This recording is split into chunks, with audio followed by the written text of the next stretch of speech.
constitutionnelle. Pour rappel, nous, l'IDPS, lors des référendums de 2006, si je ne me trompe pas, nous étions opposés à cette constitution. C'est un petit rappel et je vais revenir là-dessus. Je ne parle pas de la révision de la Constitution comme quelqu'un qui ne comprend absolument rien, qui ne maîtrise absolument rien. Rappelez-vous qu'au mois de février de cette année, avant la sortie du gouvernement ou avant la nomination du Premier ministre, Son Excellence, Monsieur le Président de la République, avait porté son choix sur ma modeste personne pour faire de moi l'informateur, conformément à l'article 78 de notre Constitution. Mais quand vous lisez seulement l'article 78, la Constitution est claire sur cette matière.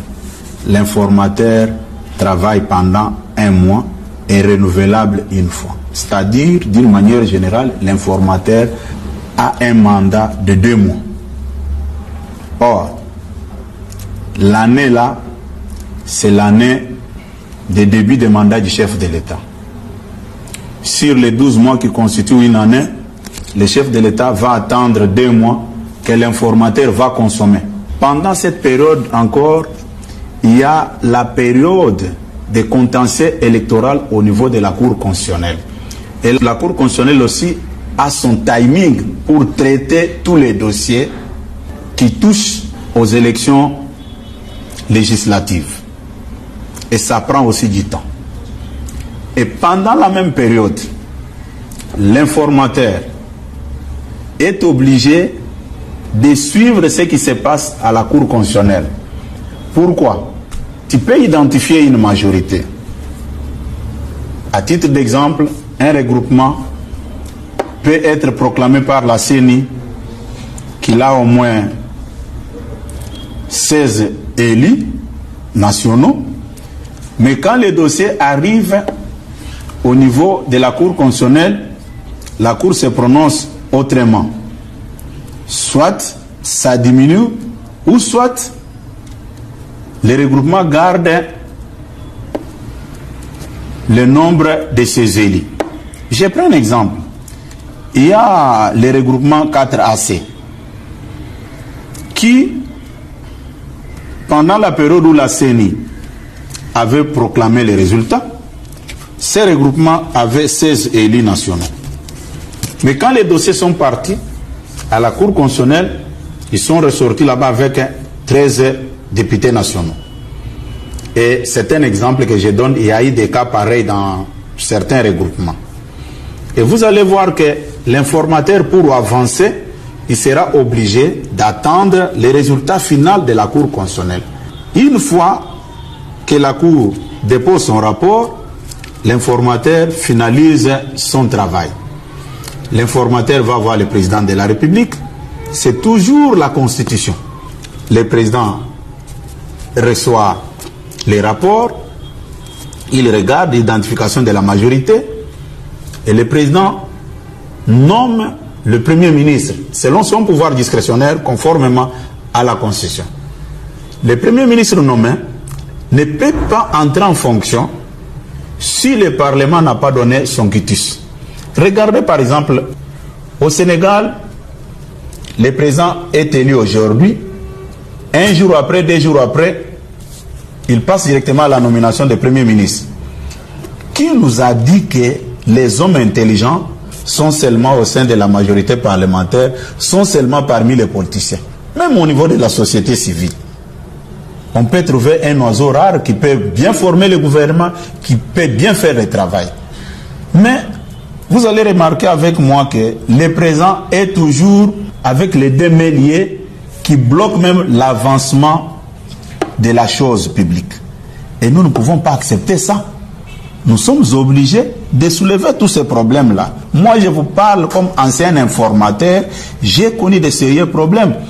Et dès que le président nomme le Premier ministre, le gouvernement doit avoir le quitus du Parlement.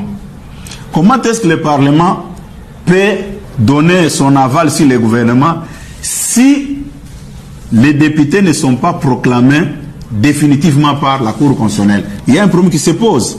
Maintenant, les sénateurs, ce sont les élus au second degré, l'émanation des députés provinciaux. Et les députés provinciaux aussi ont les mêmes problèmes que les députés nationaux et vont recourir au niveau des cours d'appel pour régler leurs contentieux aussi. Tout ça, c'est une façon d'alourdir la machine. Et moi, je peux demander aux uns aux autres, aux gens qui ont choisi les injures comme un mode d'expression, d'avancer les arguments. Ça ne sert à rien d'embrouiller notre population avec les mensonges. Puis ce que nous disons là, c'est pour sauver notre population. Et n'oubliez pas, en 2006, nous, l'IDPS, nous n'étions pas d'accord avec cette constitution. On avait même fait une promesse à notre peuple qu'une fois arrivé au pouvoir, si vous nous faites confiance, nous arrivons au pouvoir, nous allons revenir sur la constitution. La population nous a fait confiance, la population nous a amenés au pouvoir. Qu'est-ce que nous allons faire? Nous allons aussi respecter notre parole. J'ai vu certaines personnes revenir sur mes tweets. Oui. Quelle a été ma position en 2006 par rapport à la Constitution? Mais comme nous étions en phase d'aller aux élections, nous étions obligés de respecter ce qui était devant nous. Mais cela ne veut pas dire que ça remettait en cause notre position de départ.